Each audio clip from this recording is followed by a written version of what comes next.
everything has to come to an end, but we're gonna get to have the opportunity to have a great talk. I want to thank first, and I want to have a big round of applause for them. The Students Committee, please, a big round of applause.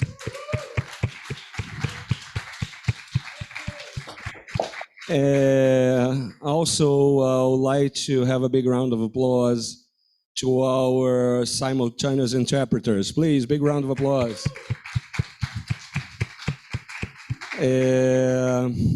Okay. So the next talk features a professor and researcher that symbolizes in a perfect way the type of interdisciplinary research our group recognizes.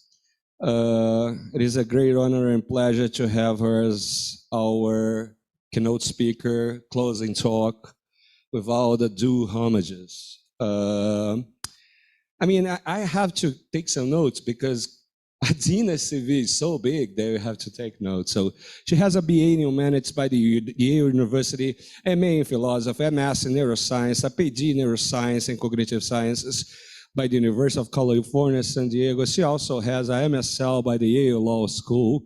She's the Hellman Family Distinguished Professor at Dartmouth College, Professor of Philosophy, and Chair of the Cognitive Science Program at Dartmouth College. And she is one of the founding mothers of neuroethics. Without further ado, big round of applause for Adina Roskies. The word is yours, please. It's a pleasure. It is a pleasure to be here. Before I start, I really want to thank, and I think we should all thank Gabriel and Renato for organizing this. And I personally want to thank you because you've been so supportive and warm, and I know that I've been a very complicated visitor, and it's just really nice to meet you guys in person and feel so welcome. But let's everybody give them a hand. We know how hard you work to make this run, and it's really been a wonderful meeting. And I also wanted to thank the students who have been terrific and warm my heart. So it was partially in virtue of the fact that this feels like a very small and intimate conference with all these X'd out seats and people who have by now become friends, that I made the kind of crazy decision to trash the talk that I had originally come prepared to give and give a talk that I've put together since being here that focuses on some of the themes that have come up in other people's talks. And so this could go south pretty terribly. I'm going to wing it, and I feel safe doing it because I love you guys. All right. I don't really know how many people are on Zoom, and I'm just assuming that it's not too many. Let me get, hang on a second. How can I move? I don't seem to have a cursor anymore. Nope. I know, but I can't really see my own screen because the Zoom window is there.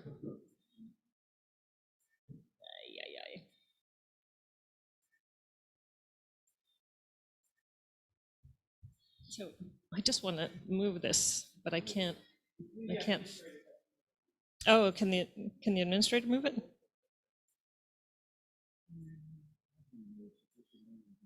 Yeah, I don't have a cursor. Okay, you know what? I'll manage.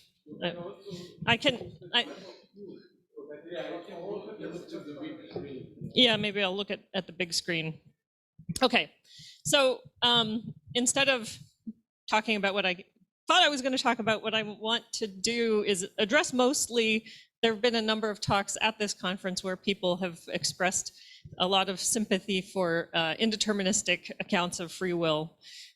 So one thing that I want, or sort of the overall aim, is to convince you that free will worth wanting doesn't require indeterminism, and that the truth of determinism is actually sort of orthogonal or not relevant to questions about free will.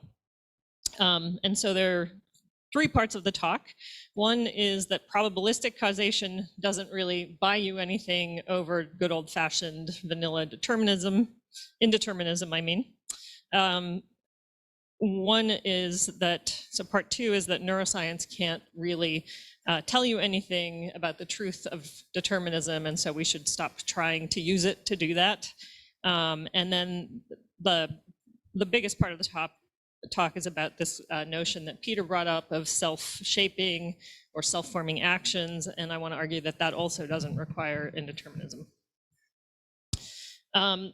So one thing that you might notice as the talk goes on is that there may be sort of moments at which you sort of get this grasp of the picture I'm painting. It's not a picture that you can sort of, I think, walk your way to step by step as much as a new perspective of viewing a whole host of things that fit together in a certain gestalt kind of way. And so you might experience that sort of shift that you get when you move from seeing just a bunch of black dots to seeing the Dalmatian standing in the corner in this, sunny park. And you can then maybe go back and forth between these two different perspectives. So very briefly, we're all familiar with the way in which people have sketched out the relationship between different philosophical theories of free will. And typically in the literature, they're couched in terms of whether or not you have freedom and whether or not that freedom is dependent on indeterminism. So everybody knows these different views. I'm not going to go into it, but I think the take-home message from the slide is just that the question of determinism has always been thought to be the central question in the free will debate. And what I'm trying to urge is not to think about it that way. We also had some talks that gave definitions of determinism. A lot of them, I think, are interchangeable. Here's another one. If you have a complete specification of the state of the universe at some time t, and all the laws, then all that information is sufficient to determine or give you a unique specification of the state of the universe at all other times. And indeterminism is just the negation of determinism. So it's really a binary choice. There's either indeterminism or there's determinism. And I think what we've seen is a lot of people, I think, intuitively think that determinism and free will are incompatible. And because the fact that we have free will seems to be so hard to deny, many people think that, well, the way then to get free will is to go for indeterminism. And I think that's why these kind of indeterministic views are really seductive. And so just to formalize it a little bit, I think there's something that I call the paradox of freedom, and that's there are three inconsistent propositions, three mutually inconsistent propositions. One is that we have free will. The next is that we're not free if our choices and actions are determined. And the third is that we're not free if our choices and actions are undetermined. And I think that third one gets a little bit less attention than it should, because while it might seem like an easy solution to the problem of free will, I think it really isn't. So I wanted to talk a little bit about problems with libertarian freedom, and essentially what an indeterministic event sort of stuck into the middle of the kinds of processes that we think really are important for free will, processes of deliberation, decision, linking up choices with actions. If you essentially put a coin flip at some point in those processes and make the trajectory of the world dependent on the result of the coin flip and not all the things that went before it, in a sense, I think what you do is you sever the agent's control from everything that happens later. And that seems to undermine this idea that our decisions or our actions are somehow ours, and undermines then, I think, subsequent notions of responsibility. And so I think that whenever you have indeterminism in the picture, it undermines free will, not necessarily to the extent that it obliterates free will, but I don't think it's ever a plus for the story. to have indeterminism figure, especially centrally in it. There's a weird feedback. Is it only me that notices it? Okay. I think it is off, yeah? Oh, it's on? Okay, I think that's better, yeah. Okay, so in a couple talks, Peters and, is it Gilberto Gomez? There was a sort of, at least I got the idea that there was a way around this indeterminacy problem. There were ways to sort of get free will by somehow lessening the problems with indeterminacy and lessening the problems with determinism, either by what Peter calls criteria causation or probabilistic causation, which I think those are kind of the same kind of concept. And the idea is that you have indeterminism, but rather than just randomness, it's randomness over a restricted set of possibilities. We can talk about whether or not these two are the same or different kinds of concepts. But what I want to argue is that there is no real middle ground, and all causation is likely criterial or probabilistic in this kind of sense, but it doesn't change any of the underlying philosophical issues, the problems with determinism or the problems with indeterminism. So if you think about what happens when you roll a single dice, you have, we'll forget about the initial conditions, but we think you have an equal probability of getting any of those outcomes, and so that's sort of a flat, you get a flat curve there or a line. And what you do when you roll a dice is you sort of sample randomly from that probability distribution. When you have two die, then you have a different kind of probability distribution, but by rolling the die, you're sampling from that probability distribution. And so essentially what you're doing is you're drawing randomly from the probability distribution that these curves lay out. Whereas in a deterministic universe, you just have a single spike. Like that's the only possibility that you can get if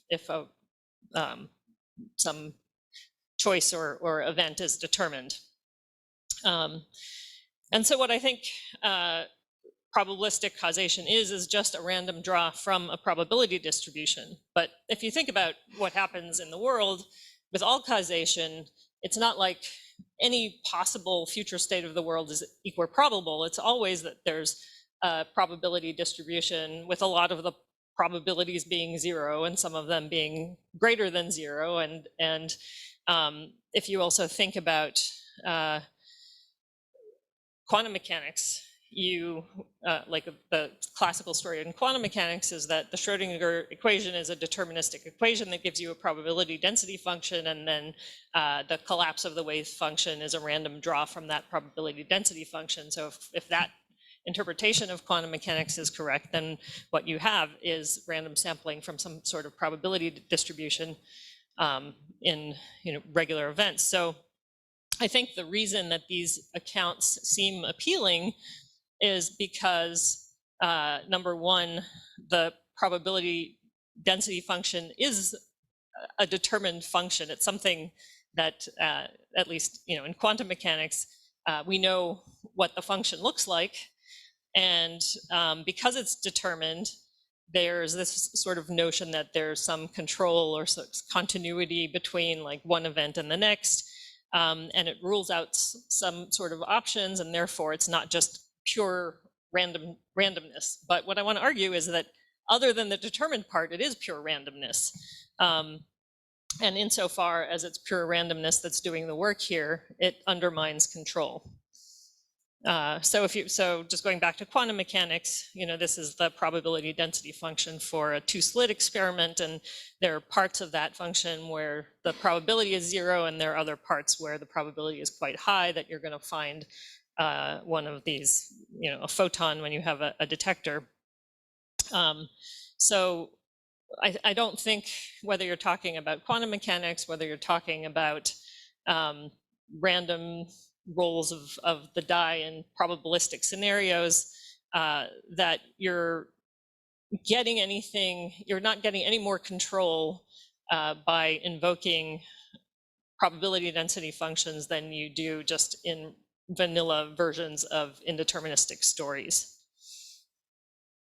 And with respect to criterial causation, I mean, I think certainly this notion that decisions depend on setting out certain sorts of criteria, so not anything goes, is important. But what I wanted to argue is in normal non-criterial causation also not anything goes, right? And the thing that's interesting about the kinds of scenarios that Peter was giving us is that often the sorts of things that are criteria are like whom to marry, so they have to be smart, they have to be funny, whatever, right? So those are sort of high level criteria that we use to choose. But if you think about how computers work, there's nothing very spooky or hard to understand about how you might get that kind of control using things like simple logic gates, simple neural networks, and all of those things can be accounted for in deterministic terms, right? So other than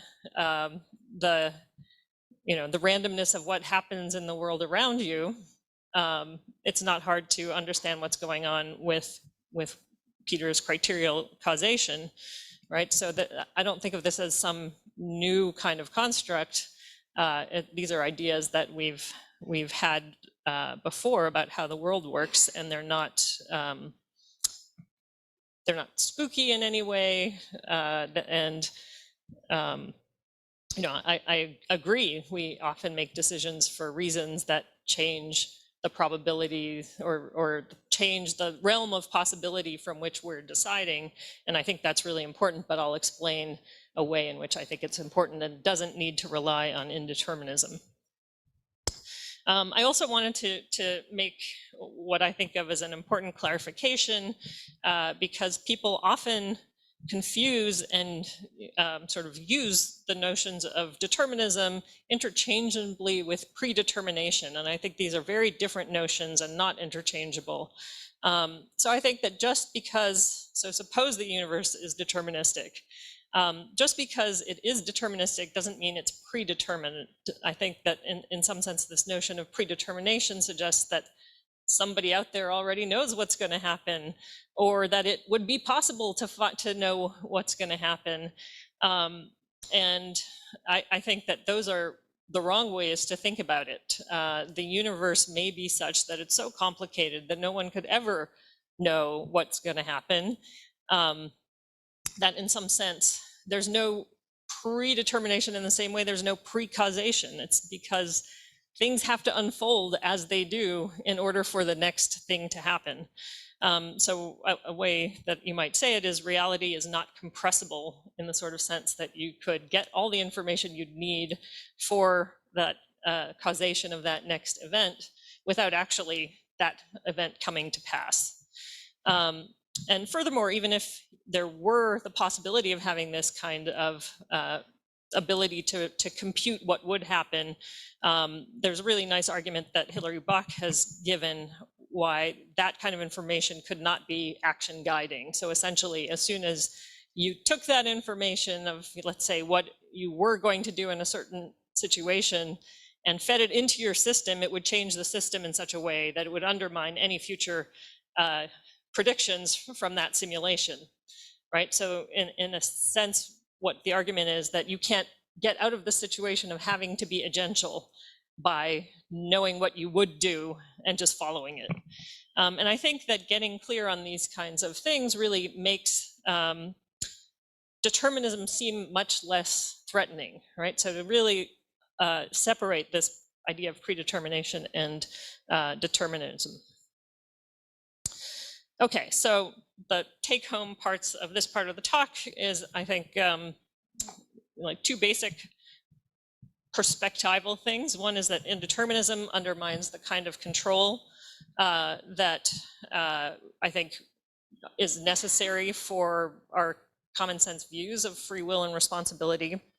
And the second is that probabilistic causation and criterial causation do not get rid of indeterminism, but to the extent that they're attractive, I think they're attractive because they seem to move us away from randomness to some kind of control. And what I want to emphasize is the kind of control that they move us to is control only in virtue of the fact that that part of the story is deterministic. Okay, so now I'm going to switch gears and apologize in advance for people who think that this is so obvious that it doesn't need saying. But I wanted to just run through, maybe just having the students here makes me feel good because this might be new to you guys, run through sort of a neuroscience case to show why I think neuroscience really can't speak to this question of determinism. And so to the extent that debates in free will revolve around people's claims that they can or cannot show determinism, and you can either show determinism to be true or show it to be false, I think we should just stop wasting our time with that kind of neuroscientific experiment or attempt, and what we should do instead is focus on more interesting ways of understanding free will and volition with neuroscientific tools. So I'm going to talk a little bit about a perceptual decision task. These tasks are done in primates. They're perceptual decisions under uncertainty, where the monkey has to make decisions based on the visual evidence that they have. But these experiments, for instance, Bill Newsom, Mike Shadlin, and a bunch of other neuroscientists have used them to really inform models of decision-making and choice. There's Mike Shadlin. So this goes to one of the themes that we've encountered various times about picking and choosing. And you might think that picking events are important ways to look at free will if you think that determinism is a problem, because what you want to know is, like, are pickings really random or are they determined? So this bird and ass story is kind of one of the classic free will stories. If you put, of course, the figure doesn't have identical things, but if you put two bales of hay next to the ass, is he going to move right or left? And the claim was, well, he couldn't move at all. He'd be paralyzed because there would be nothing pushing him right or left, or no reason to move right or left. But what you can do with neuroscience is actually construct such a case. So can we get empirical evidence about determinism or indeterminism? These experiments really weren't developed to address this question at all. So what the experiments do is they ask the monkey to take a look at this visual stimulus and to decide whether the majority of the dots are moving in one direction or another, and then to report their decision. And you can see, oh no, that is too bad.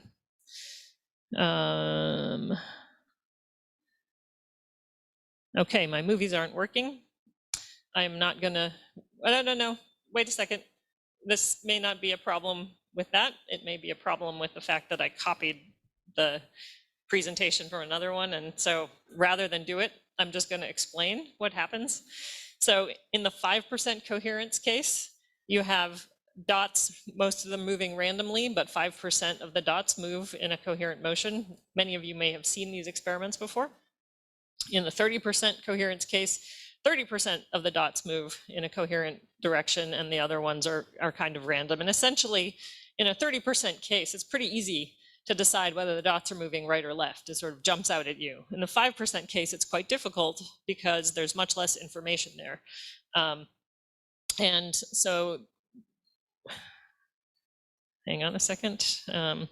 So here's how the task works. The monkey is fixating on the screen. Two targets appear on the screen.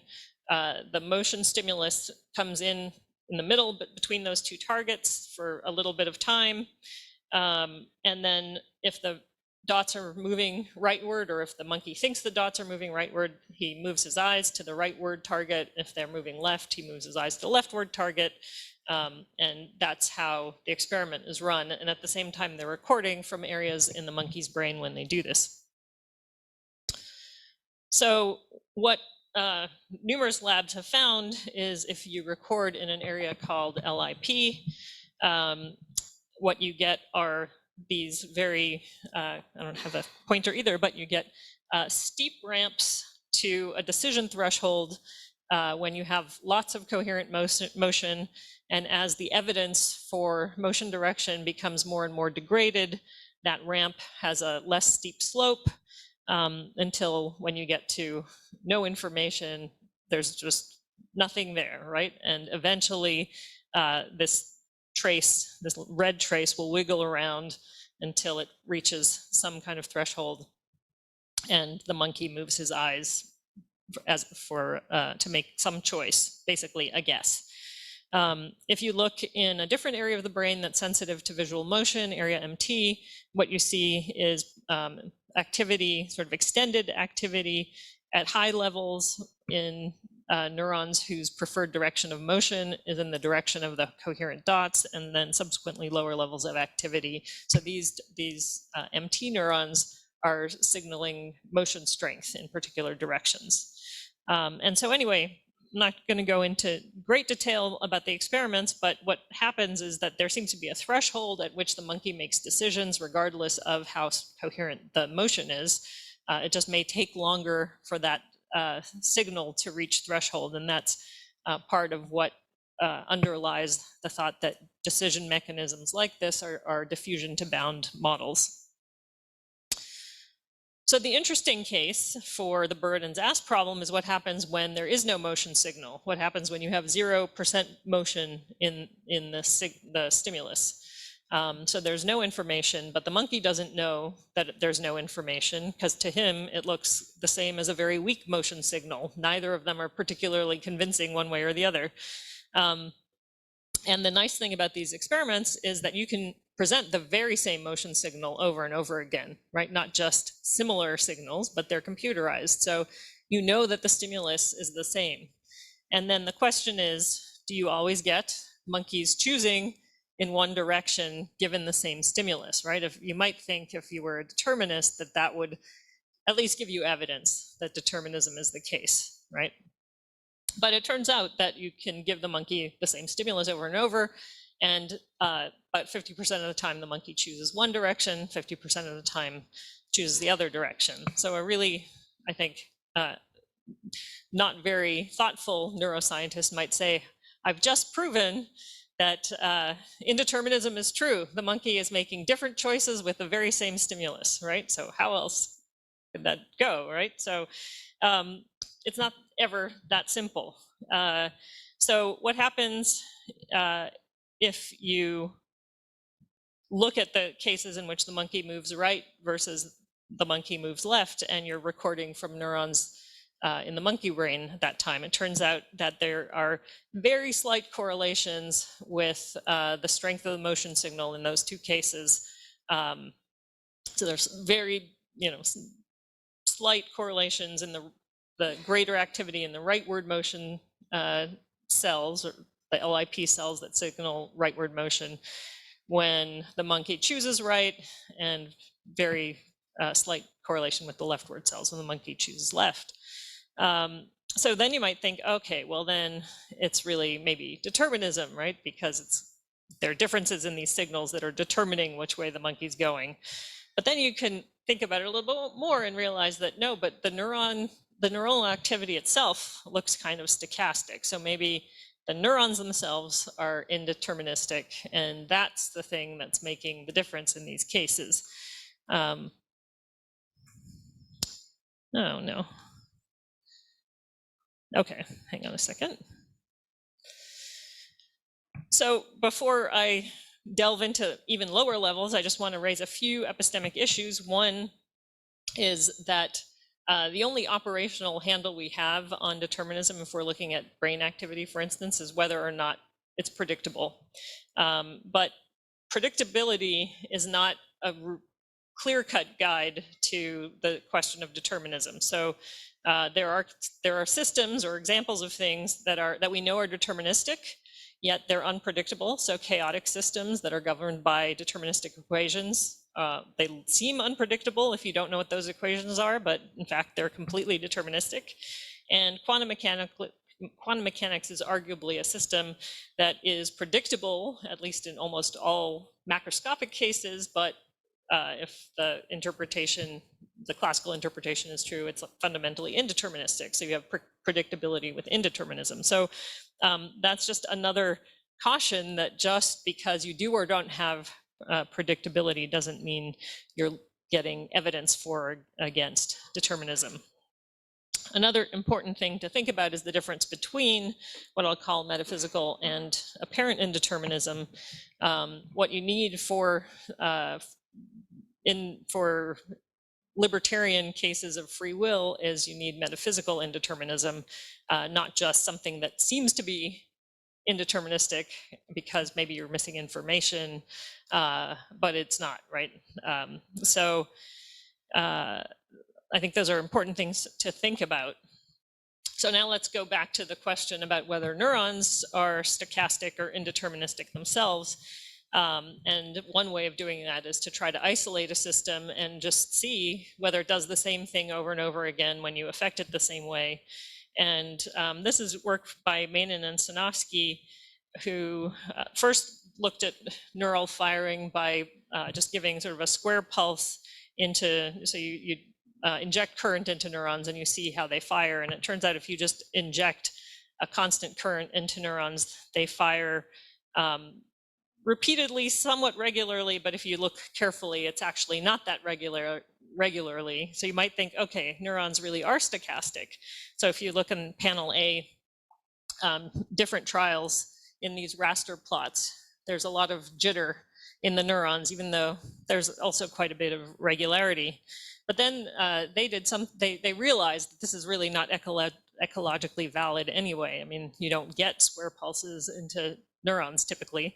And so what they did, I thought was really clever. They recorded the membrane fluctuations in neurons in order to get sort of ecologically valid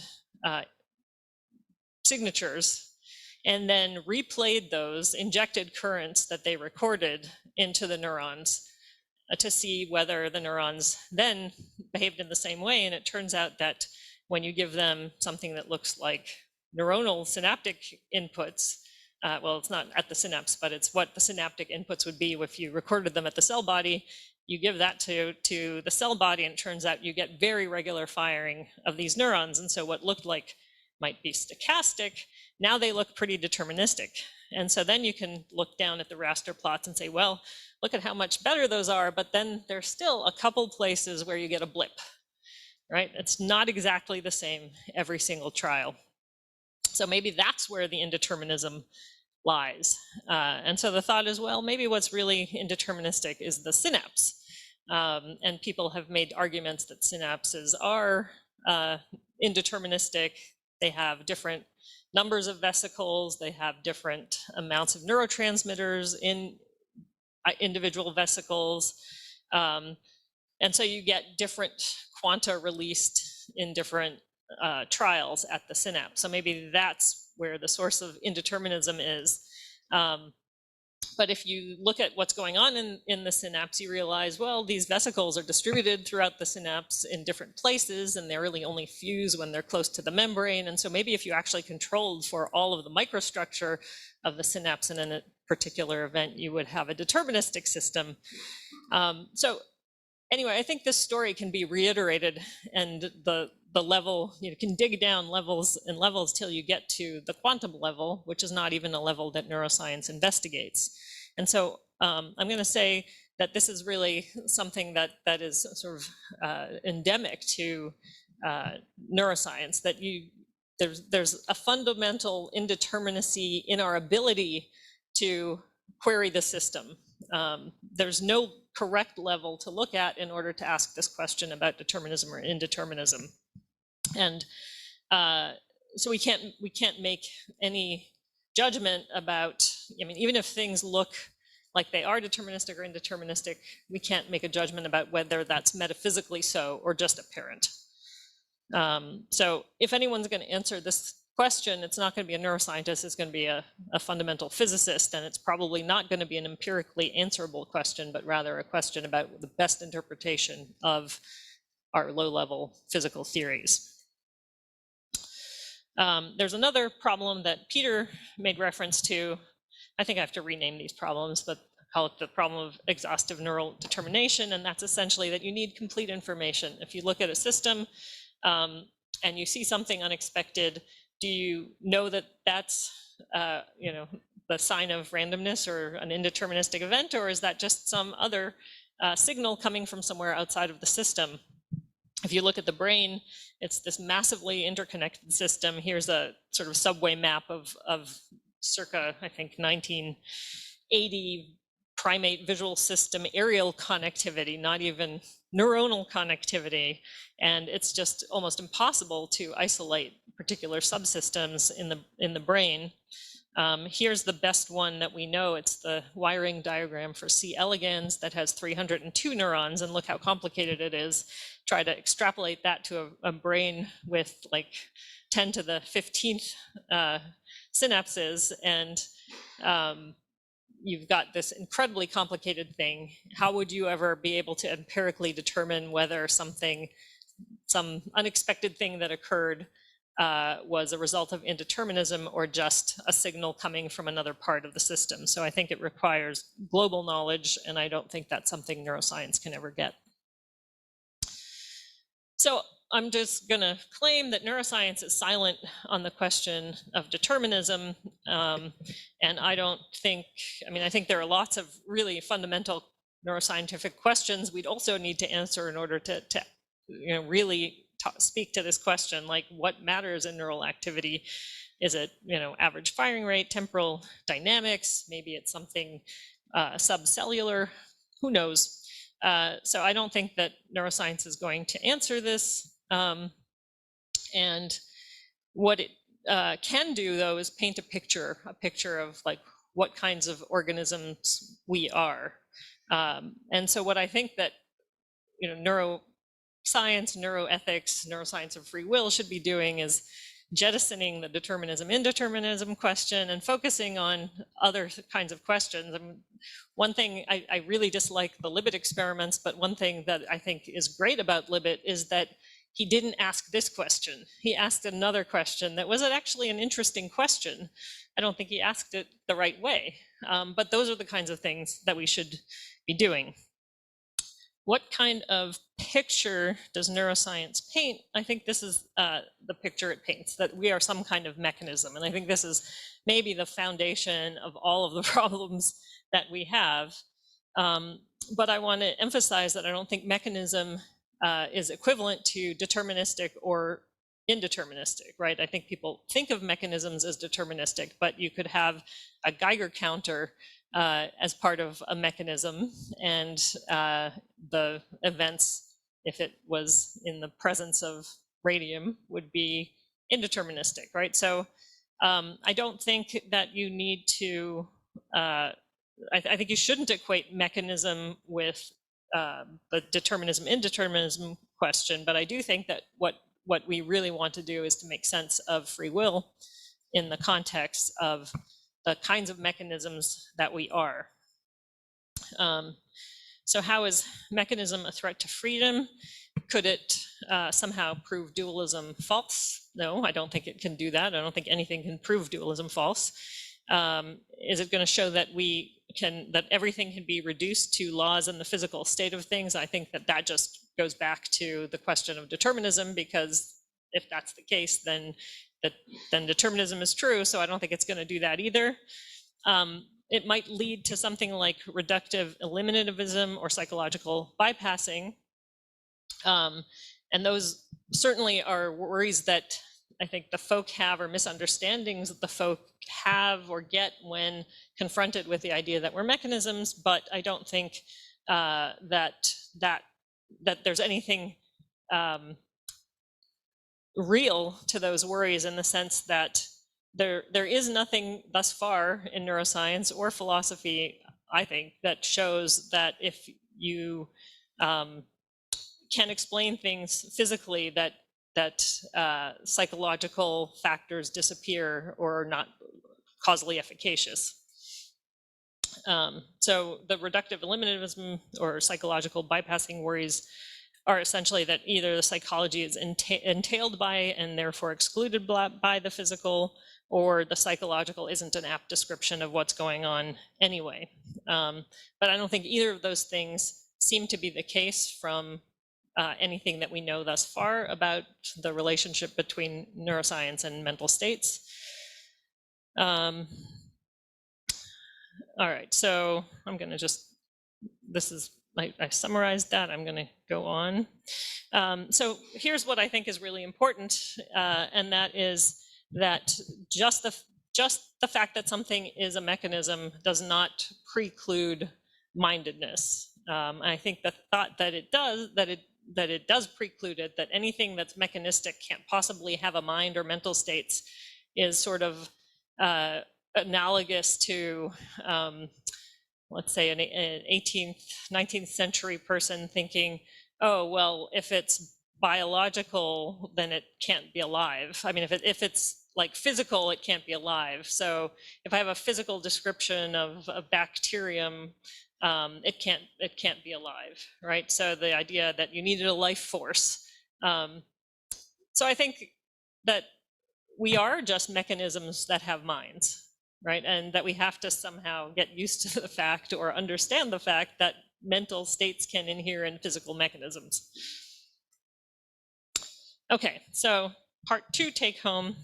So picking situations may seem like candidate situations for neuroscientific evidence being able to weigh for or against indeterminism.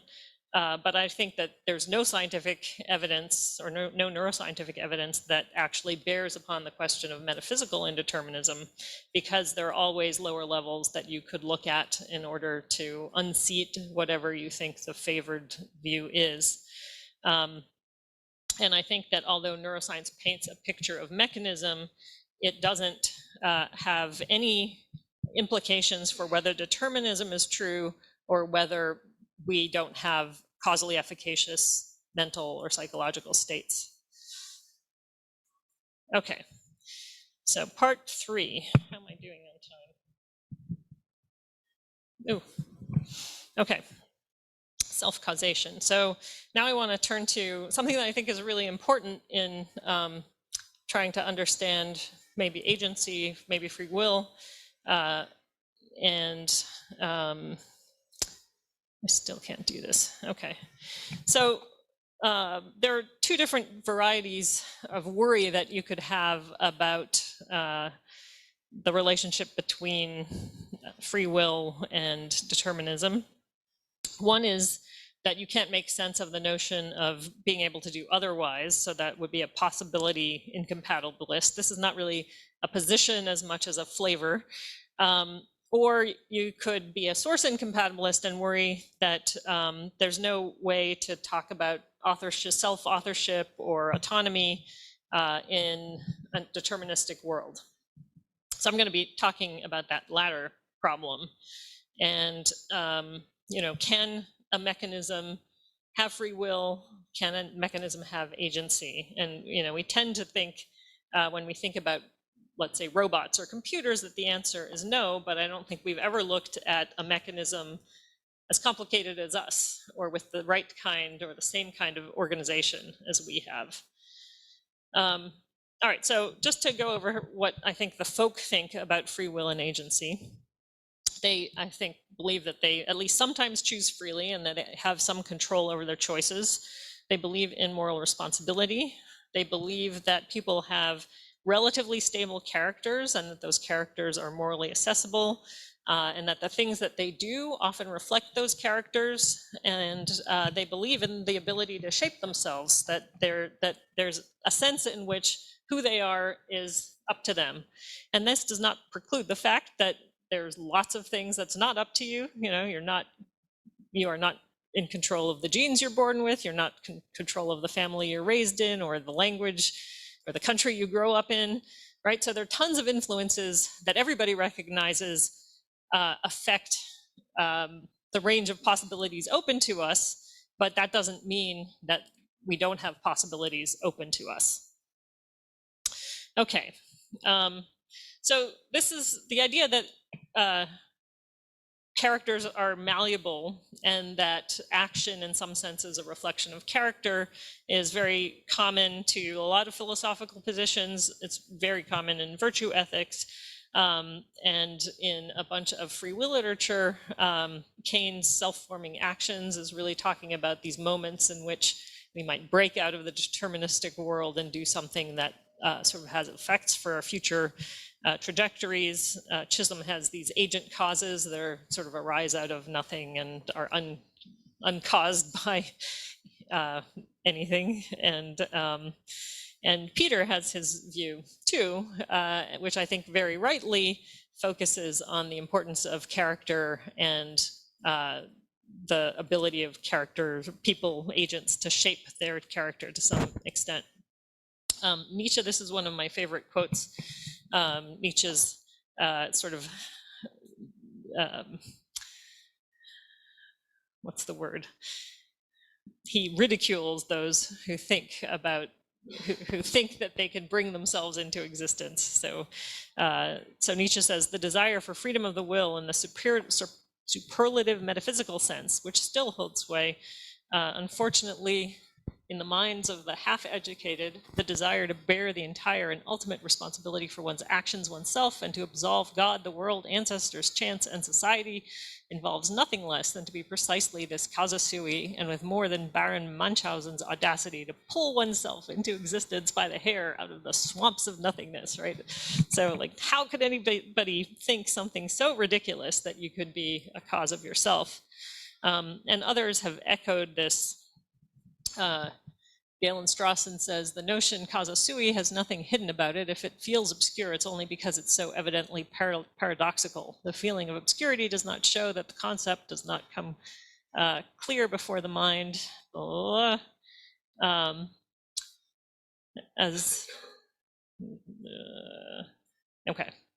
I won't read it because I feel like I'm keeping people too long. And also because I can only see half my screen. Chisholm also thought that people were causes of themselves. He says, if a man is responsible for the occurrence of a certain event, then there is some event that is caused, not by other events or states of affairs, but by the man himself, by the agent. If this is true, each of us, when we really act, is a prime mover, unmoved. Okay. So my aim in this section of the talk is to offer a reason not to adopt what Strawson calls the obscure and panicky metaphysics of libertarianism, the other Strawson, and to respond to the worries of the source incompatibilist and sketch what I think is a naturalistically plausible idea of self-causation that is nonetheless compatibilist, that is compatible with determinism. So the problem is, how does an agent become the kind of agent she is? And to give you the story, I'm going to rely on interventionist theories of causation. So basically, it's like, what do scientists do when they do experiments? Well, they hold some things fixed, and then they look at what changes when you intervene in some variable. What else changes in the system? And then you can understand the counterfactual structure of that system and figure out what causes what, but there's nothing that requires indeterminism in this story. And so I want to also just point out that what we're interested in when we talk about self-causation is causation, but we're also interested in control, right? So we want the agent to have some control. And causation is not an intentional notion, but control is an intentional notion. Okay, so they're not equivalent. Control can be assessed for efficacy in the sense that, how well does some intervention aimed at controlling behavior meet the goals? So even though controlled processes are causal, not all causal processes are controlled processes. And I'm going to introduce this notion of control variable that was first introduced by John Campbell. Control variables are parameters that, when you change them, lead to systematic changes in other parameters of interest in the system. And Campbell laid out 3 requirements or characteristics of control variables. One is manipulability by local processes. So if you're trying to figure out what are the control variables, they have to be something that the intervener can access and manipulate. There's a systematicity about them.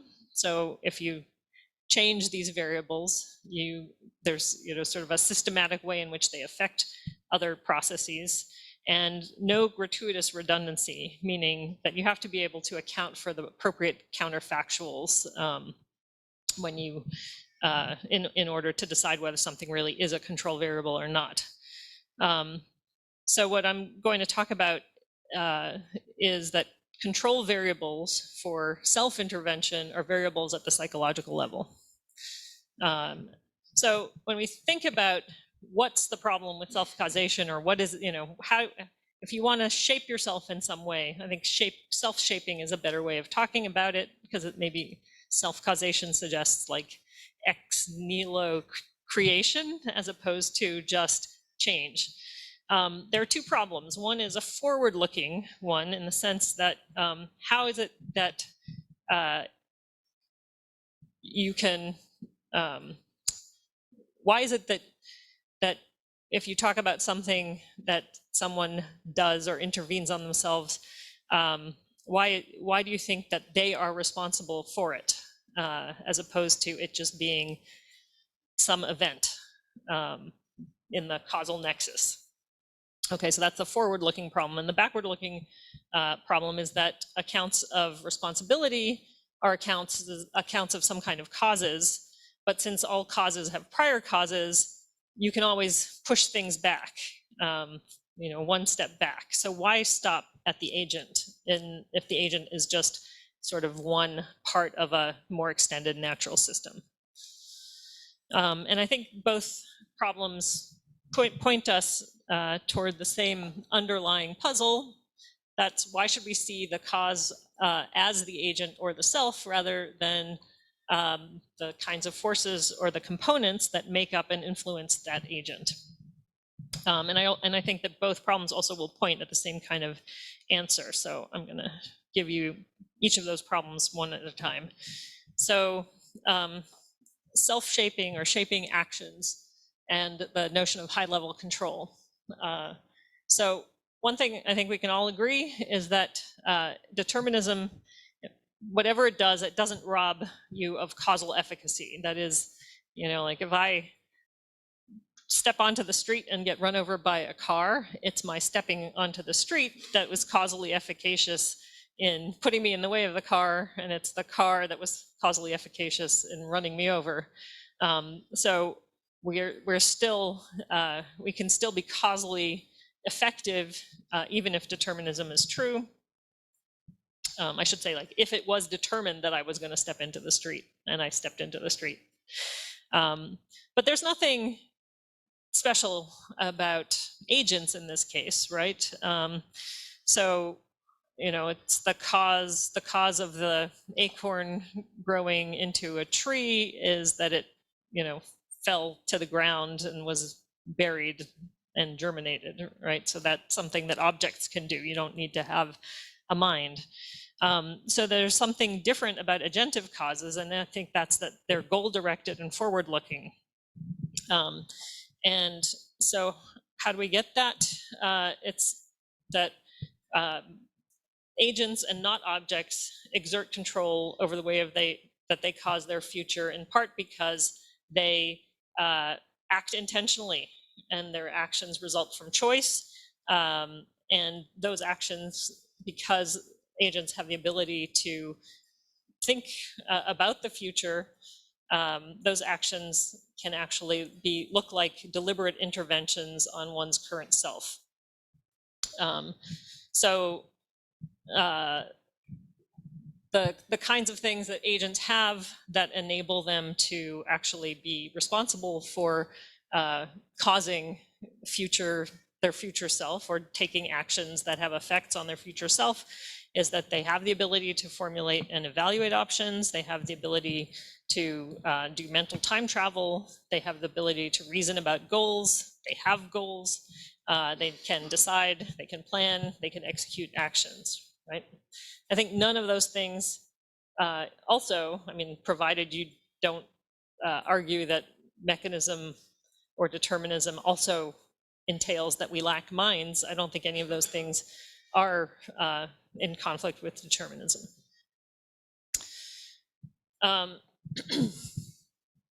So you might say, well, all right, so intention and decision are important, but even decisions seem to be caused, and causation seems to rob us of control, right? Why is it my decision that's causing my action as opposed to just a bunch of neurons firing? And this kind of problem, I think, is what puzzled a lot of philosophers.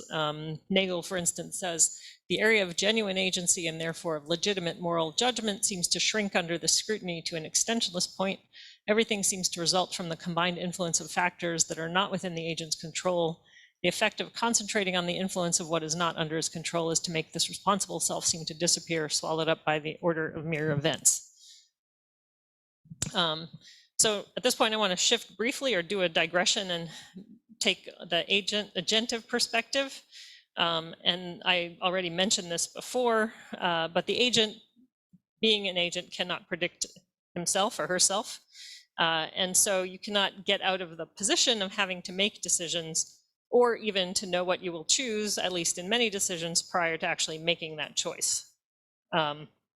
So Janan Ismail calls this the degeneracy of epistemic thought with respect to one's own actions. And as I said before, if you could actually know everything that you needed to know in order to predict what you would do, coming to know that thing would negate its value. Okay, so there's no way to opt out of this role of agent. So here is the sort of parallel between an interventionist scientific idea, right? So you have an experimental system, and the experimenter intervenes from without that system to change the system. And what I'm saying here is that the agent itself intervenes on its own system. And you might think, well, because of that, it's just swallowed up by causation. It's not really an intervention. So why do you think of it as an intervention? So I think that there are a number of things that you need to sort of keep in mind about what it is, or what an agentive intervention is. So first of all, the agent isn't a closed system. So there are things coming in all the time. The agent's also not a static system. So the agent has its own ongoing dynamics. And the agent has limited access to its physical substrate, but what it does have access to is its substrate via mental content. So I can know certain things about my physical substrate because I know certain things about my mental states. And the mental states supervene on the physical. So I can know, whether I'm too hot, I can know certain desires, etc. But I also have a self-conception that's constrained by the things that are subjectively accessible. I have this ability to simulate or mentally project myself into other non-actual conditions and simulate the outcomes of possible interventions. And I'm able to deliberate and choose on the basis of those kinds of information, as well as the desires I have and even the second order desires I have. And so basically the story is that because I have access to certain kinds of mental contents and feedback, I am able to reflect and modify my actions, or reflect on and modify my actions over time. All right, so what it is to intervene on your future self is to make a self-reflective decision, taking into account things like what your desires are, what the state of affairs is, what the state of affairs that you want to come to pass is, what might be the best kinds of means to do that. And the question is, why think of this as an intervention of a causally efficacious agent who exerts control? And I think that the answer is because of the nature of control variables, right? So what it is to exert control is to manipulate a control variable. And in virtue of having access to your psychological states, where these states are control variables, you can make certain changes in your system in order to achieve goals in the future. So here's what John Canville says about control variables. There are psychological variables that function as control variables for the outcomes in which we're interested. Let's see. So what's going on at the psychological level of description supervenes on what's going on at a physical level of description, but at the physical level, there are no control variables for the outcomes in which we're interested, right? So why are we focusing on psychological states? Because those are the states that we can manipulate and that have the kinds of effects that we want, even though they supervene on physical states, and they have the characteristics of control variables. Right, so the agent has access to mental content, not brain states, right? I don't know what the state of my brain is, that my belief that you guys are all getting really tired and want me to finish up. But so there's some physical state there, but I have access to the mental content. The psychological states are the right states to think about because they have the right kind of counterfactual structure. So if the content was different, I would maybe do something different. I might keep talking, for instance. Changes in mental content systematically change behavior. So that's the systematicity point. So if I said, fire and made you all believe that there was a fire here, you would all leave the room, right? So that's a sort of a systematic manipulation. And that allows both for prediction and control, right? So I could control all of you by doing something to your mental states, and similarly, I can do something to my own mental states in virtue of, let's say, my second order desires in order to make systematic changes. So here are a number of ways that you can shape one's future self. I can make decisions that change the way my physical environment is. I know that I have a penchant for, usually I give the example of potato chips, but I might say caipirinhas here. Right, and if I thought that it would be in my best interest not to have another one, I might suggest that we go to McDonald's for dinner. So I could influence the physical world. I could influence the mental world or influence my mental states by making a commitment now to do something, or forming an intention to do something in the future, or setting various policies, or rehearsing something until it became, second nature. My internet connection is unstable. And I could also actually change the nature of these control variables. So for instance, I may not have the ability to control my heart rate directly, but I could train myself to think certain thoughts in order to indirectly manipulate physiological variables. And I could become better and better. I could become a meditator, right? And through practice, I could learn to I could develop new control variables, or could be better at controlling those control variables and making downstream changes. So this is a summary of the forward-looking problem. That our mental states are essentially the control panels of our own minds and the toggles that we have to influence ourselves. And so we do that in terms of the contents of our mental states. And the intentional aspect of control is addressed by the agent's own awareness of his psychological states, constituting reasons for decision. And then through deliberately thinking and acting in strategic ways, we can exert control and modulate and intervene in our future states, both physical and mental, which may allow us to shape ourselves in ways that make it the case that we, in some sense, are really responsible for who we are or who we come to be. All right, I'm going to try to do this back quickly, but the looking backward problem is what's the source of this control? We don't want to keep going back.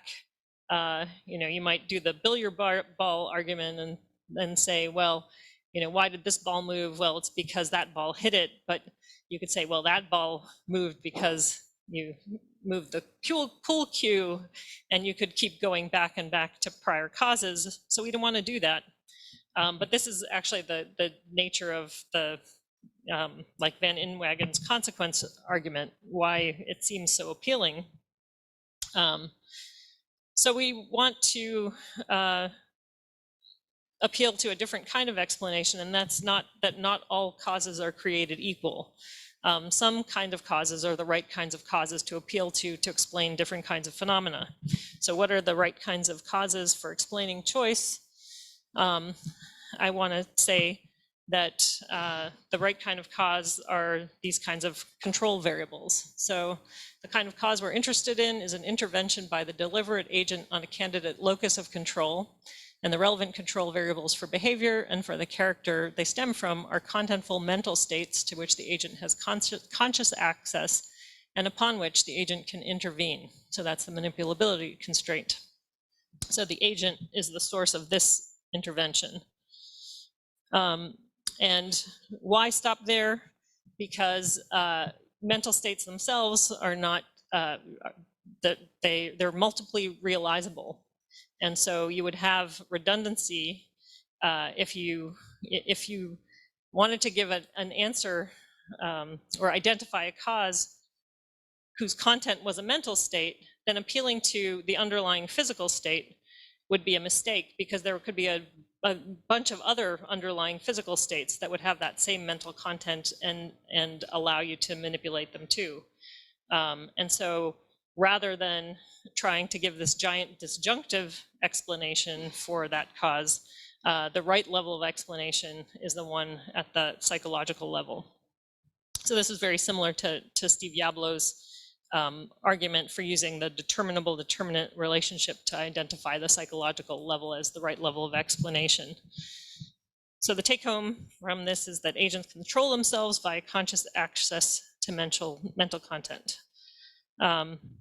So here's just a sort of a summary of the self-causation idea or self-shaping. So I act because of my brain state. I have access to my brain state only indirectly by mental content. I can learn to intervene on my brain states and alter them, and thus to shape my diachronic self. And because I can control aspects of myself, character, processes of reasoning, I am responsible for my choices and actions. And the point of this story is that there's nothing in this story that requires indeterminism.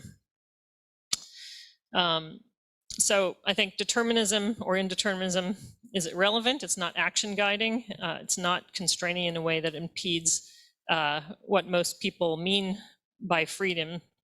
The causal laws merely provide the backdrop against which our lives are lived. And in living them, determinism has no special relevance, whether or not it's true. And in contrast, the potential for self-intervention and the necessity of deliberation and decision are really important. And because taking account of causal processes, whether or not they're deterministic, usually cannot obviate the need for deliberation, that the agent is the source and the proper locus of responsibility of her decisions, character, or actions. All right, so that's essentially a story very similar to Peter's, but it's one that doesn't appeal to indeterminism for an account of why we have the ability to self-shape.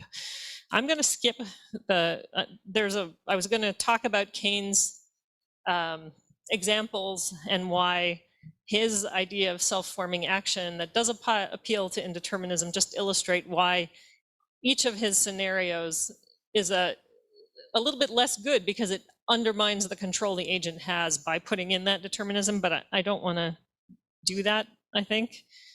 I think you guys can figure out essentially what the point is, because I'm going on a little too long. And so just summarizing this, what it is to self-shape is to use one's own mental states as control variables to affect one's future mental and physical states, and to intentionally take steps now to affect one's future self. This is a coherent and naturalistic notion that captures the essence of what people want in an account of self-origination that serves to ground freedom or responsibility, and self-causation is much less metaphysically demanding than has been previously recognized. I'm going to just skip this quote and go to the take home. So to be a cause of oneself is to be a self-conscious or deliberate shaper of one's character through time. I think it's sufficient to ground the kind of accountability that we are accustomed to bearing and attributing. I think Peter is right to focus on the potential to dynamically create ourselves over protracted periods of time, but I don't think it necessarily requires libertarian free will. And I think that it's something, self-shaping is something that we frequently do, and whether or not we do is independent of determinism. All right, so in this talk, I've tried to convince you that free will worth wanting doesn't require indeterminism. Whether or not we have free will is orthogonal to the question of determinism or indeterminism. Probabilistic causation is just indeterminism, subject to all the same problems and virtues. And the question of determinism is not empirically tractable. It's just a theoretical question for physics, perhaps, but not for neuroscience. And finally, that self-shaping is an important grounding for free will, addressing worries fundamental to agency, but it too doesn't require indeterminism. And so I don't know whether I've succeeded in getting you to do this Gestalt shift. I have a paper that gives this argument in more detail and probably more clarity, and maybe that would be enough to get you to see the picture for those of you who are, sort of at least friendly towards indeterminism, to try to get that perspective shift. But I think I'll stop now. So thank you all.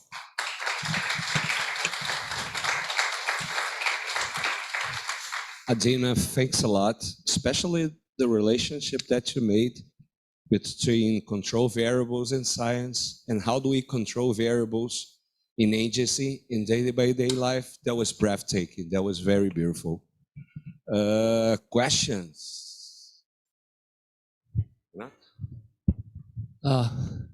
Wow. It's this was a tour de force. Yes, fantastic. Two quick questions, really quick. First one, I do not, you didn't dwell too much on that, but and I just couldn't understand. But why do you think that mechanism does not precludes dualism? So to me, that is kind of one or the other. So I would really like for you to explain a little bit more. Yeah, mechanism. Yeah, it doesn't exclude dualism. That. Yes.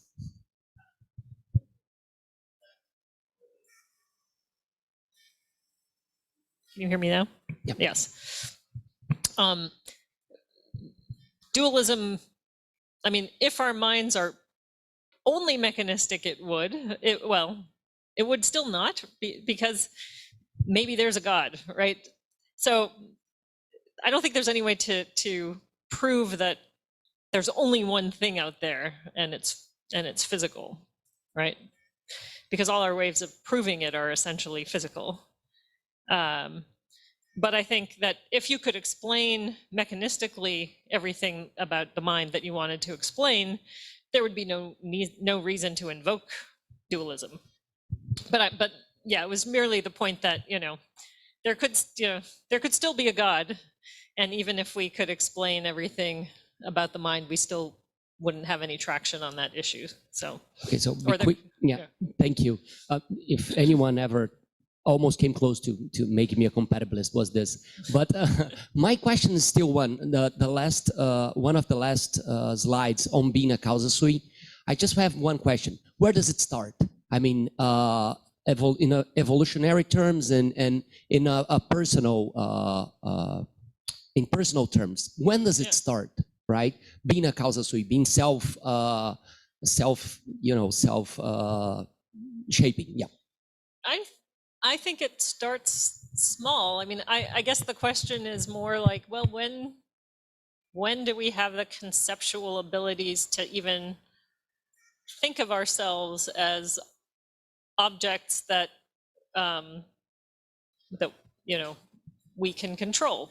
And I think it probably starts in like very basic ways with motor stuff. By the time you're trying to like practice your tennis swing or something, you're already doing that sort of thing. But I don't know that there's going to be any like switch. I think my son probably has lots of concepts that allow him. I certainly treat him as if he has concepts that allow him to make these kinds of decisions in certain realms, but I think that he's lacking some that he will acquire later. And so I don't think of it as a binary thing. I think that there's a spectrum of things that we can think about controlling, that we can get handles on, right? You may not have any toggles right at the beginning of life, but you may developmentally acquire some toggles and then start fiddling with them in certain ways. So it's a good question though, like what is maybe the minimal necessity for being an agent that can self-cause? And I haven't thought about it. I don't know that I would necessarily rule out the possibility that in some ways non-human animals can do this too. I don't know. I have to think about it. Okay, so the next in line is Thomas Nadelhofer. Are you there? Can you hear us? And then Yep. Santiago. I'm both here and I can hear you. Okay, great. Adina, that was great. So thank you very much. It was a fitting way to end this festival of ideas. I wanted to go back to the Nietzsche quote because it just so happens that's one of my very favorite quotes about free will. But what Nietzsche doesn't do is reject that kind of free will and say instead that we should talk about whatever kind of free will is worth wanting, right? He just says that kind of causa sui is not coherent, and therefore I think we don't have free will at all. And so one question, this is related to sort of a background issue that is run through many of the talks, including mine, I think, which is what we're doing when we're revising concepts in metaphysics. Because in some areas it makes sense, because I can say that, well, people have just misunderstood what vision is. So if they think this is what vision is, they've gotten it wrong. Or if they think this is what dreaming is, they've gotten it wrong. But it's harder to know what to say in a context like free will, because it's not clear to me that it's something like a natural kind in the way that some of these other constructs might be. And so I just wonder, because you don't want to say, I don't think you want to say, but I guess what I'm trying to ask, do you think that people are making a mistake about what free will is when they have these causa sui views? So for instance, with the free will inventory stuff that we were talking about, around 60 to 70% agree to an explicit statement of this kind of uncaused causation.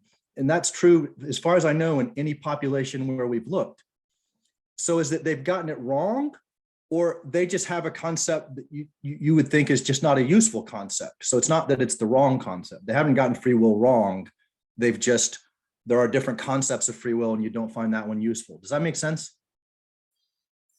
I guess so. I'm not sure it was where I thought you were going to go with this. So yeah. I don't know whether it makes sense to say they've gotten it wrong or not. You could say they have a concept. I mean, I think they have a concept that's incoherent. You could just say they have a concept of something they can't have, but that there are concepts that they can have that are, if you get rid of the uncaused cause part, that they can have to a certain extent. I mean,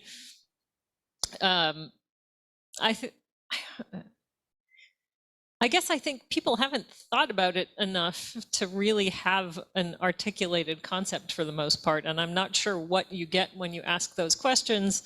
Do you get reflections of a concept that they really have, or do you get a bunch of semi-disconnected answers to particular questions that may not all fit together in any coherent picture. So I'm not sure that's an answer for you. But for instance, like people do think they have free will, but they don't think that every possibility is open to them, right? But at the same time, I think they're also unaware of, or maybe just haven't thought through how many ways they are consistently influenced by things that are not under their control. And so, you know, if they think, oh, well, to have free will is to be able to do whatever you want, nobody has that. And they probably would agree if you talked them through it, right? But I do think, you know, we can make decisions autonomously in the sense that, you know, we're paying attention to our own reasons and desires, and nothing's forcing us to decide in one way or another, and we can alter the kinds of considerations that we have if we, you know, come to think that that's important. So I don't know. I don't think I've answered your question, Thomas, but that's okay. No. Look, I mean, it's about this.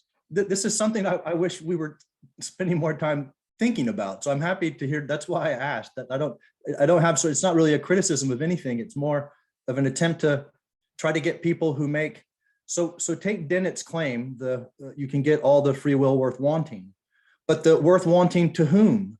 So if you ask most people, and they seem to have this kind of Galen Strassonian, causa sui, ultimate control, ultimate responsibility sort of stuff, and you start giving them the model that you're suggesting, that compatibilists are fond of in particular, they might think, well, that doesn't give me all that I want. So it's like, it might be all that's worth wanting to you, or maybe even to me, but it may not be what is worth wanting to like most of the people who have the concept, which is so I'm puzzled, not by your view. This is just a background puzzle about the relationship between our concepts and the concepts we investigate when we ask people. That's all. I mean, well, just to be a little clearer about worth wanting, you know, I guess what I think ultimately matters is that the kinds of practices that we have and constructs that we have about responsibility and autonomy and things like that that really matter to people, I think those things can be underwritten by this type of story. If you think God is worth wanting, or, you know, like if you want your story of free will to necessarily include something non-naturalistic because that makes you feel better, you know, that I'm not going to give you, right? So I guess I have certain ground rules about what things are worth wanting. Does that help at all? Yes. I was more just, this is a background sort of thing I'm always curious about, because I spend all this time looking at what people say about free will, and that I don't know how in the world that's supposed to connect to what I think about free will. That's all. Yeah. So I was just picking your brain. The biggest problem in my mind is that it doesn't, there's the paradox of freedom that I started with. And I think that the folk believe all three of those inconsistent propositions, or can come to believe it. Yeah. They don't typically think about, you know, what would happen if God was flipping a dice every time they made a decision and what that would do to their concept of freedom. But so I just, yeah, I think that they do have some ideas that just aren't coherent, but. Okay, Santiago, please. Thank you, Adina. And I'm very glad you gave this talk, because I think now I can ask clearly a question that I've tried to articulate several times and it has never worked out. You can ask who a question? I can ask a question that, okay. You know, this is a genuine question. Yeah. It's not. So if you think, so some people think that exercises of agency and actions are the same thing. But I think they're not, because some kinds of exercises of agency are just about letting things happen. Okay? Mhm. Now, my question has to, now what your talk allowed me to do is to ask that very same question, moving from agency to free will. Mhm. So Yukesh, free will in terms of intervention, in terms of control and in terms of intervention. And now I want to say, well, there's a little bit of room there, because what happens with those episodes in which we give up control? Mhm. So you can say, well, giving up control is kind of controlling. You can play that little game, but when you have the framework of interventions, then it's not that easy that you can play it. So you can decide not to intervene. You can freely decide not to intervene. Yeah. And you create a little bit of gap between, freedom and self-forming actions, which I think is a very interesting thing. This notion of self-forming actions is, Bob Kane's, greatest generation idea of freedom, where you just, it's very positive. But sometimes, I suppose it's a possibility that, a free decision is just I'm just going to let things happen. I'm going to let myself be whatever the world wants me to be. So I wonder if by introducing this framework, we create this little gap, whether you be happy with that gap, or you don't see how the gap can be created between, freedom and control, or freedom and intervention. I guess what I want to say is that so provided that you've gone through the exercise of thinking like, well, here's what I could do. Is that the future I want? Is this the kind of person I want to be? And then you deliberately refrain from acting. I think that is an exercise of a certain kind of control. I do think that, this is like the self-causation version of a Frankfurtian wanton. If you never ever do anything, right? I don't know that. So there are cases in which you work really hard to become that person who just lets things happen. And I think those are the good cases. Those always. are the ones, but not always. Right. Well, that's the thing. I think you can't do it always. Right. I mean, just the fact that you're working very hard to be that kind of person means that you have a second order desire. Correct. So I think those cases are cases that fit well into the model of self-forming actions. I'm thinking more about the case in which I'm just too shallow. It's not that I came, that I brought myself to let go, to let things happen. It's just that I don't even care. Yeah, I think that's kind of a Frankfurtian, that's a wanton in this. Sort of a wanton, yeah. And I'm not sure that is an exercise of agency, right? In that case, yeah.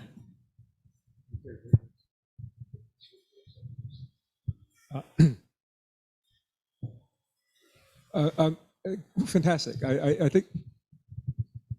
Can you hear me? Yeah. No, it's pretty cool that you and I end up at a very similar neo-Aristotelian point of view, but you're saying that indeterminism or determinism are irrelevant, and I'm saying indeterminism is necessary. I'm just curious, would you say you're a determinist or not? Or you don't know, or you don't care? I don't know. I'm okay, really that's agnostic. Good. I'm glad to hear you say that. So why do I think that indeterminism is necessary? And let me just spell it out. I think that there is a problem that's logically prior to the free will problem, and that is the problem of whether mental events can be causal in the universe. Because if there's no mental causation, there can be no volitional mental causation. of which free will is basically that. Now, I know you dismissed the Jaegwon Kim's exclusion argument, but for the students, let me just lay out why I think that's so deadly. So according to that argument, every microphysical physical state has a prior sufficient microphysical cause. And it's like a syllogism. That's step one. Step two is the mental supervenes upon the microphysical. Therefore, the conclusion is that all mental events are preceded by sufficient microphysical physical causes, and therefore there's no causal work left for the mental to do. So that Jaegwon Kim argument, I think, holds under determinism, because under determinism, the preceding causal state is in fact sufficient of what happens next, physically, microphysically. But only under indeterminism is the prior microphysical state not sufficient for what happens next, because this might happen, or that might happen, or something else might happen. So that doesn't prove that mental events are causal, but only under indeterminism do mental events have a possibility of being causal. This then opens up the work of figuring out how mental events could be causal, and that's why I wrote this book about criterial causation, that this is a way in which information, or the system, even if you don't want to talk about agents and cells, the system can set parameters for future iterations that are informational. Mm-hmm. And that those informational parameters then place constraints on what can happen physically.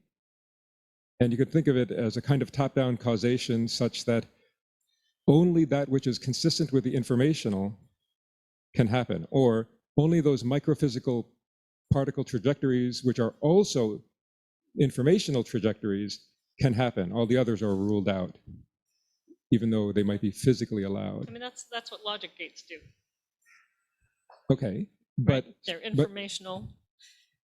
Sure, but yeah. Only under indeterminism can such logic gates play an actual causal role. And it's not, I think the deadliness of Kim's argument is that all causation, whether genetic causation or any higher level causation, baseball causation, mental causation, all boils down to particle on particle causation, or whatever's down there, where at a level where there's no moral descriptors or mental descriptors. Right. I know. And I mean, I think that this no redundancy condition is the kind of thing that says that that's why the exclusion argument fails. I mean, it's not like, oh, here's the real physical stuff, and then there's this like stuff foam on top, but it doesn't do anything, right? If you're intervening in the system and your control variables are at the psychological level, it's in virtue of playing around with the knobs at the psychological level that you even can make changes at the physical level in some sense, because you know, I can't I mean, here's Yablo has a paper called Mental Causation that gives this kind of argument that I think it's devastating to the exclusion argument. And basically, like, the idea is if you have like a pigeon that's trained to peck at red things, and then you give it a scarlet tile, and you ask, why did it peck at this? Then the answer isn't because it's scarlet, or the best answer isn't because it's scarlet, because it would have pecked at something that was, you know, I don't know, fuchsia or brick red or whatever.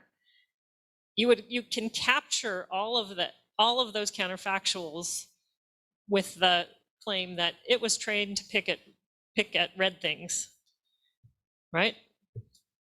Otherwise, you'd have to give like an infinite number of red descriptors in order to really explain like what's going on, like why did it pick at this red thing?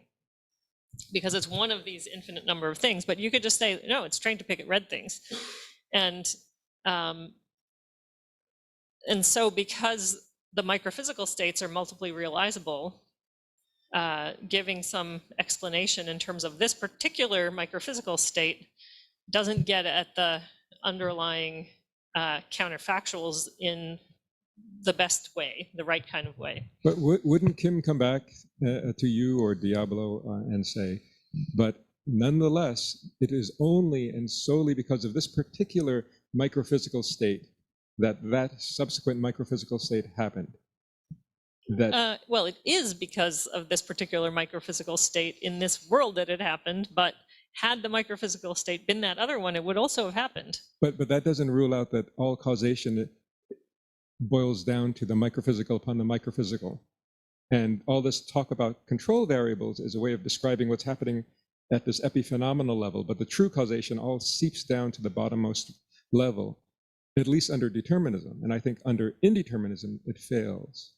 Well, okay. I mean, I reject that level is an epiphenomenal level.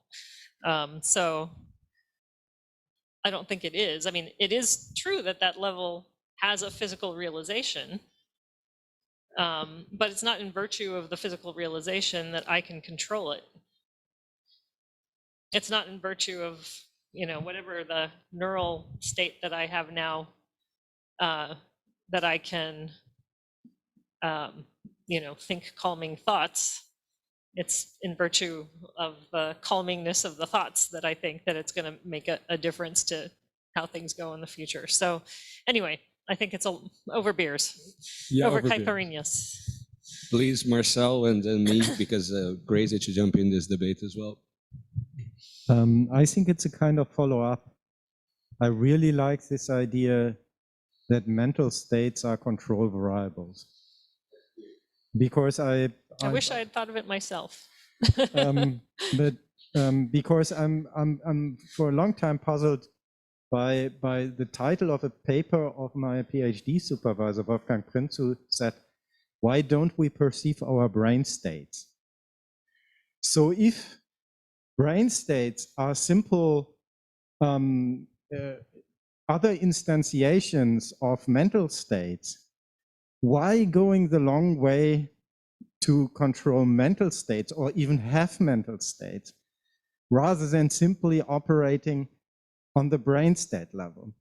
And I mean, you have explained already a little bit why you think this is the case, because the mental state can have various instantiation on the brain level. Is that the idea? Well, I think the reason that we don't go back to prior causes is because of the multiple realization. Why can't we control those underlying physical states? I think that's maybe an organizational, I mean, it's an evolutionary story. Had it been important to control the states directly, but why isn't it important? I mean, it looks as if there is an additional step included that is not necessary in a way. Why having mental states rather than simply only perceiving brain states? If I have a radio, and an old version of a radio, and it has a knob, and I want to change stations, I can turn the knob and tune it to different things, and that's easy, right? I could also take the radio apart and go in and mess, I don't know enough about electronics, but mess with the resistors and do something further in the guts of the radio and presumably get to that as well. But I might have to change a whole bunch of different things. I might break the radio in the process. I mean, it's much more difficult to fiddle around with all the different parts of the system that might be relevant that are connected to the knob. And you might think that the same is true of the brain. There are just so many individual neurons that have to work together in the right kind of way, and they're you couldn't coordinate it, or there aren't the right tools to do it.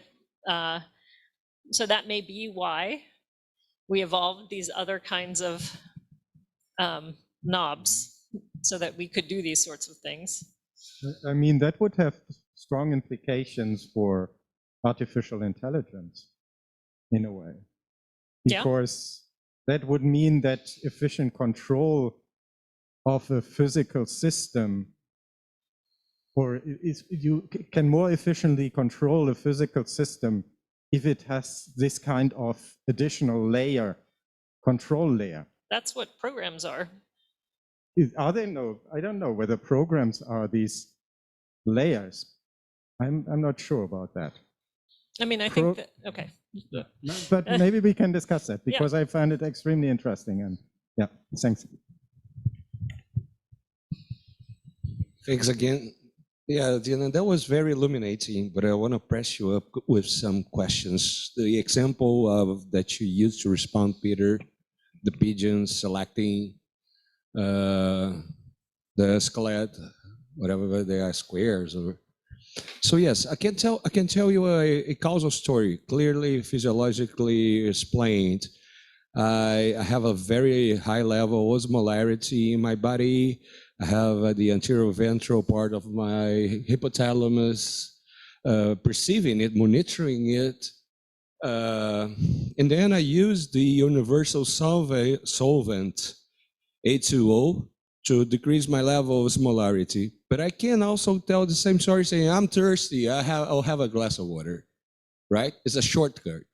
The folk psychology works as a shortcut for the bigger explanation that I gave, how we diminish osmolarity, how we diminish thirst at the end, while we feel like thirst, right? But you still have to explain why. I mean, that's saying we have two levels of description, one scientific level of description, one physiological level of description, and a folk psychological level of description, right? But my question is, by the answer you gave to Marcel, you said, look, I can just turn the knob from one side or the other, and I interact with the radio frequencies in a certain way, or I can kind of interact straight with different parts as we are manipulating microstates of the radio, right?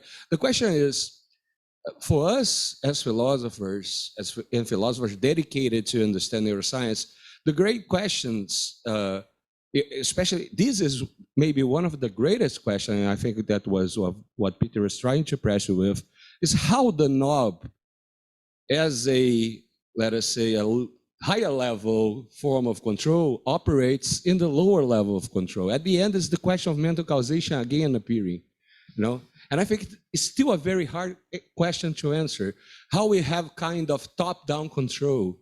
I mean, I think you made a case there.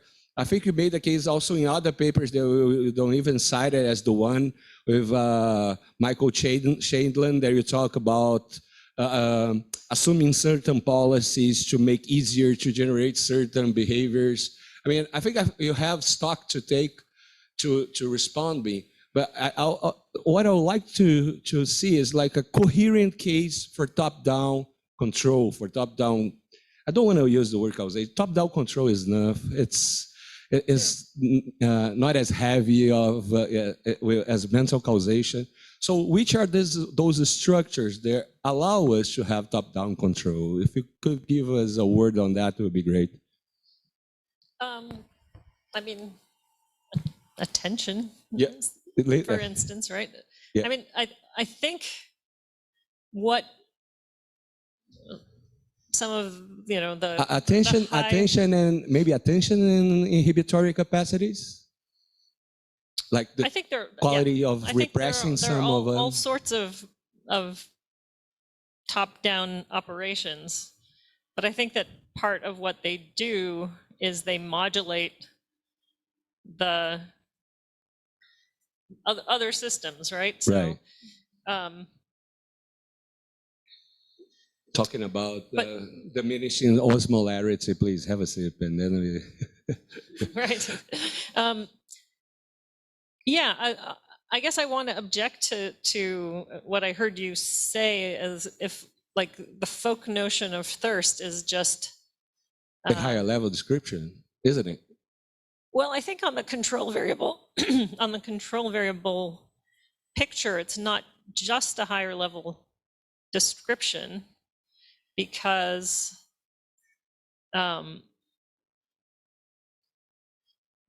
thinking about it Makes a difference. makes a difference. Right. Right.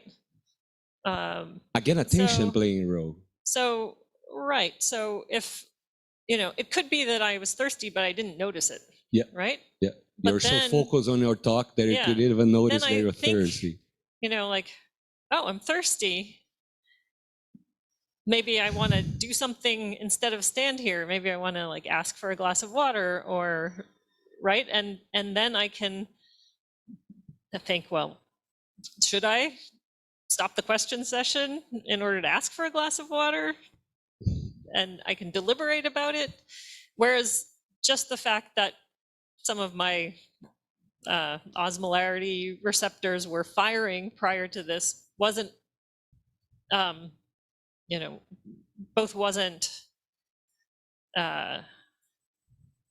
enough to make those things happen, Right. and didn't give me an ability to think about, how I wanted the rest of the day to go, or Yeah. That- That makes sense. but I would love to have a sort of cashed out story where I could illustrate it with, something that would be really compelling and people would be like, oh, now I get it. I'm not sure that's in the offing yet. Someone else from the chat okay, so I have more questions. I take the opportunity to have a sip of water. Okay, I want to go back from one more like philosophically, historically driven thing about the causa sui, and I want also to have something absolutely different, more kind of compared physiology, interspecies. You brought the C. elegans example and the Bureau of Connectome C. elegans have. I mean, those are very interesting model creatures. I mean, 959 cells, 302, I think, are neurons. 302 neurons. Yeah, 302 neurons, and still they have glia. I mean, it's a super interesting processing organism, the C. elegans. They interact in the environment, seems that they have learning, but is there just a sort of a degree difference to us? Or there's a different in kind of the type of decisions that they do interacting with the environment? We have are we in a different level for us, C. elegans, or it's just a question of degree? How human you are in this sense, how materialist you are in the sense. I'm curious to see, because I don't know. I'll let you respond it, but we can understand that as a difference of level, or even something less than it, just a difference of degree, or more than a difference of level, a difference in kind of the type of decisions. How would you see this question, the difference between us and a nematode in terms of decision making? I don't know enough about what C. elegans can do. I suspect, just looking at that wiring diagram, it doesn't look very hierarchical. No. And I think one of the things that you need for this kind of, self-shaping is, ability to Nested hierarchy. represent possibilities at the very least. And it's not clear to me that you're going to be able to do that in that simple a system. But I think you probably need different levels. You need, representations that are detachable from stimulus conditions. You need certain kinds of feedback mechanisms. I just don't know whether that simple a system is going to have those things. Right. So I'll skip my third questions because it seems that Marcelo Fishborn has a question. Marcelo, do you hear us? Can you turn on your mic or your mic and camera? Marcelo?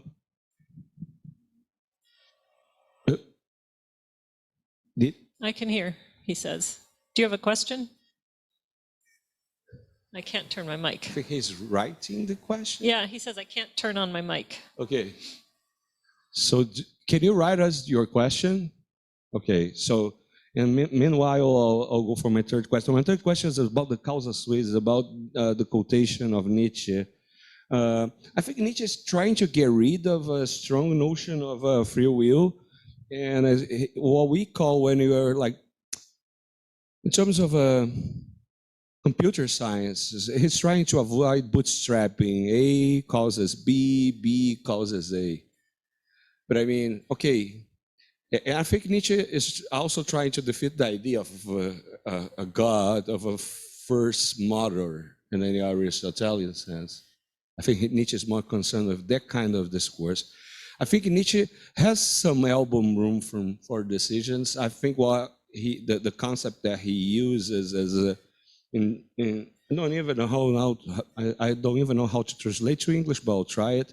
As Marcel, as a German, can correct me. He talk about Spannungsverhältnis, meaning tensorial relationships, something like that, like an interaction between forces. And he says, we are also a force in this world. I mean, we are part of the physical world. So I think Nietzsche is not defeating self-causation in this like more moderate, mitigated sense. He's trying to defeat bootstrapping, preclude, exclude, rule out A causes B, B causes A. But I think he has a rule for some kind of interaction, vectorial interaction maybe.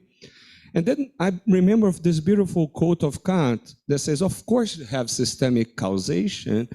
I mean, we have the leaves of the tree absorbing the sun and promoting photosynthesis, but at the same time, we have the roots of the tree collecting what nourishes the tree from the earth.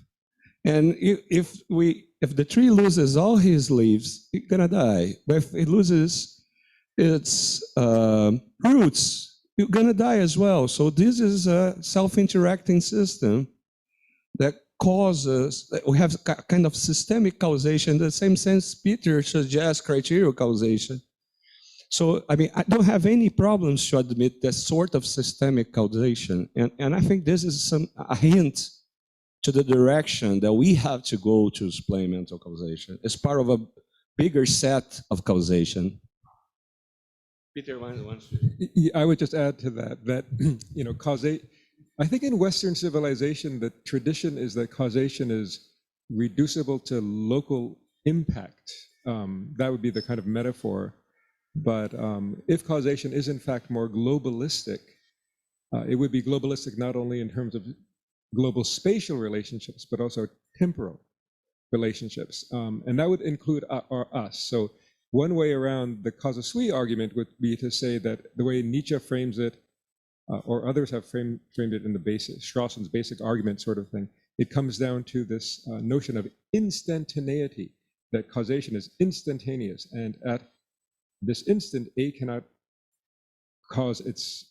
be its own cause. But if causation is instead durational, it allows for possibilities to emerge over time and to be evaluated. So for example, a concrete example, you know, maybe I'm feeling hungry, so I'll think, okay, I need to think of some restaurant.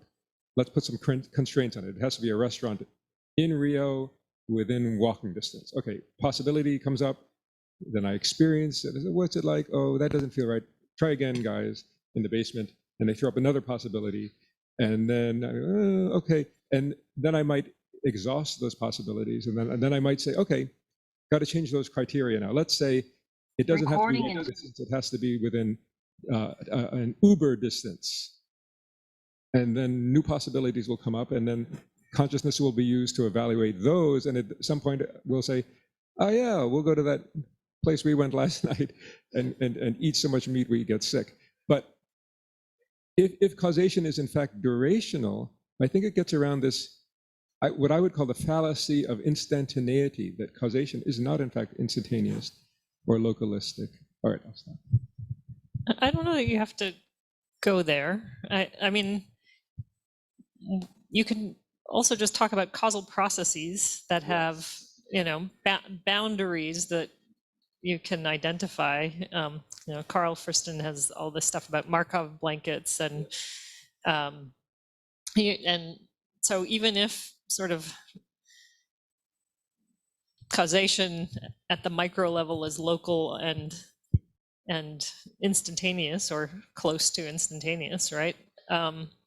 Again, this is sort of the kind of argument I'm giving. That's not picking out the relevant cause, or you're not, if you just point at like some snapshot of that story you gave, you don't understand what's going on. If you talk about this, I call it sort of looping, right? You don't have to buy simultaneous intercausation, but essentially lots of feedback loops, and the process that you're interested in might take time. And picking it out requires you to talk about the longer process.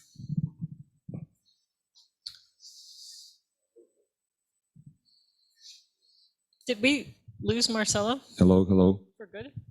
Hi. I just Hi, Marcelo. Oh, still no mic?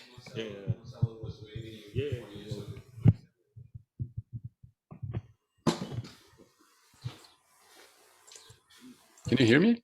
Yes. Okay. So thanks for the talk. I got an impression that different parts of it seem to be pulling in different directions. So the impression I got is that part of the reason for saying that determinism, for example, is a part of the talk is saying that the question about determinism and indeterminism is not very important for the things that matter, like free will and more responsibility. But in the beginning, the argument seemed to be that indeterminism is like more of a threat to free will. So I think that makes the question important. And the latter part was to say that maybe there's something more interesting that we might be doing. And I tend to buy that latter part. I think there are other questions that are important, but I'm not sure we can go in that direction if we say that indeterminism is a problem, because in that way we should have good reasons to think that indeterminism is not true in order to believe that free will is real. So on that part, I would have a question about the burden of proof when we're talking about determinism or indeterminism. You said that you are agnostic about whether or not determinism is true. I'd like to ask what you would say about the burden of proof. I think there's determinism globally, but we can also think about deterministic relation, whether or not a set of events determines some other type of event or not. And it seems to me that the burden of proof should be on someone that says that there is a deterministic relation there, because the default position is that we don't know, or we don't have any good reason to think that a set of variables determines a certain outcome. So an analogy maybe, if someone says that should we believe that there is life on Mars or not, maybe 2000 or 200 years ago, we should say we don't know. But now that there has been some mission, some traveling and spacecraft going there, maybe we didn't get any evidence that there is life on Mars. We should believe that there is no life on Mars now. And I think something similar could be applied to determinism or indeterminism, given that so much has been looked for in search of deterministic relations, and we don't have conclusive evidence. Maybe we should believe that maybe indeterminism is true. So I would like to hear what you would say about this burden of proof question. Thanks. Thanks. I think very briefly that the burden of proof is on whoever claims to prove one or the other. You know, I think that it's either is a substantive claim Maybe if you think that our best science and our best interpretation of quantum mechanics says that indeterminism is true, then there's a greater burden on the person who says that determinism is true. But lots of people think that the evidence is stronger for the determinism than indeterminism in the brain. And so I don't think that it's clear cut at all, but I just don't think that there's any good evidence one way or the other. So then I would say like pretty much equal for anyone who claims to have good evidence.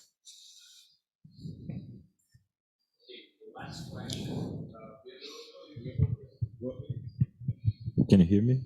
Yeah. I just wanted to mention something in relation to what Gabriel said and then Peter brought, is that like if we're discussing it in physical terms, like we know that causation isn't instantaneous, right? Like this is like after electromagnetism, like we know that causation is also propagated by light. So there isn't really any reason to hold at this point in time the view that causation is instantaneous, because it sort of contradicts everything that we know about science, and we're trying to use science to address this question. So this is something that I wanted to say, but I do have a question. Okay.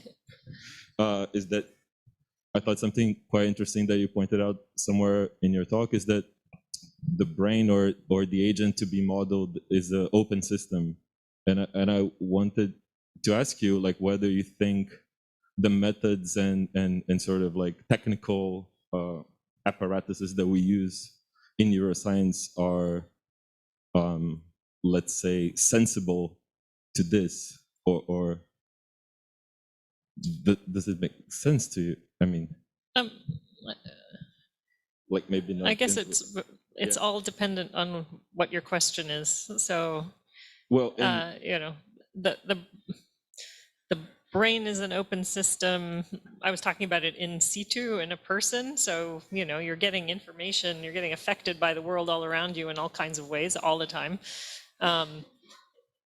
You know, if you take out a slice of tissue and put it in a dish, it's probably still being affected by various things in the environment in certain ways, but in a very different way than in, you know, in the regular brain. maybe in ways that are irrelevant then.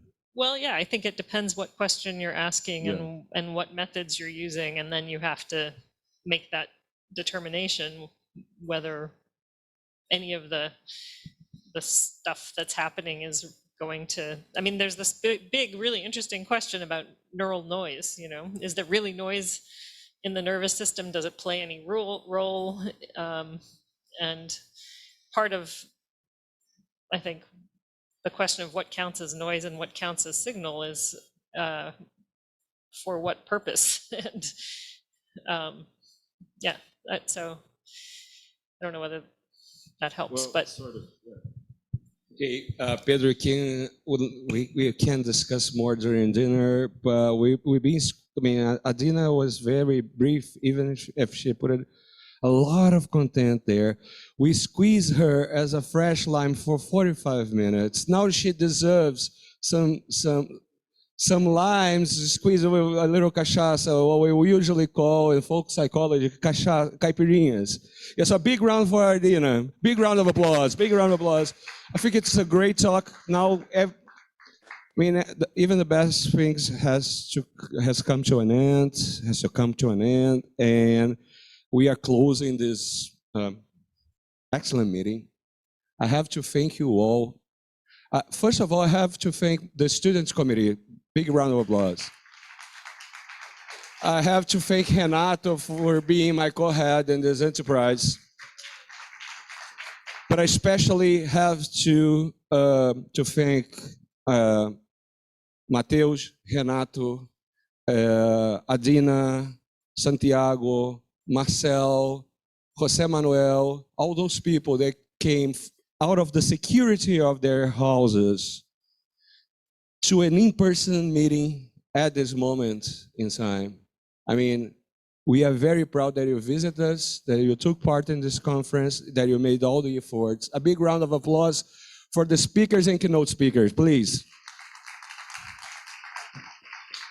So yeah, just to cite a filmmaker that I like a lot, and that was the way I finished the last conference. Everything is Maya. Zoom out the camera.